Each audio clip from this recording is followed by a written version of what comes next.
দীর্ঘ অসহনীয় অতি তাপদাহের পর স্বস্তির বৃষ্টিতে সহনীয় হয়ে আসছে তাপমাত্রা। গতকাল শুক্রবার যশোর, চুয়াডাঙ্গা, ঈশ্বরদী এবং মংলাবাদে সারা দেশের তাপমাত্রা ছিল 40 ডিগ্রির নিচে। বৃষ্টি হয়েছে অধিকাংশ অঞ্চলে। আজ থেকে বৃষ্টিপাতের আরও বিস্তৃতির পূর্বাভাস রয়েছে। শেষ হতে চলেছে খরবৈশাখ। মে মাসের তাপমাত্রা ওঠানামা করলেও এপ্রিলের মতো আর ভয়ঙ্কর হবে না।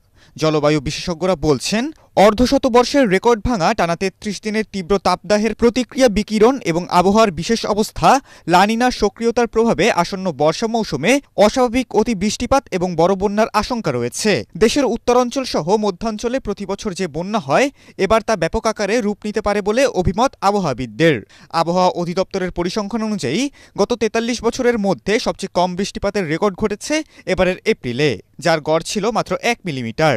১৯৮১ সালের পর দেশে এটাই সর্বনিম্ন বৃষ্টিপাতের রেকর্ড।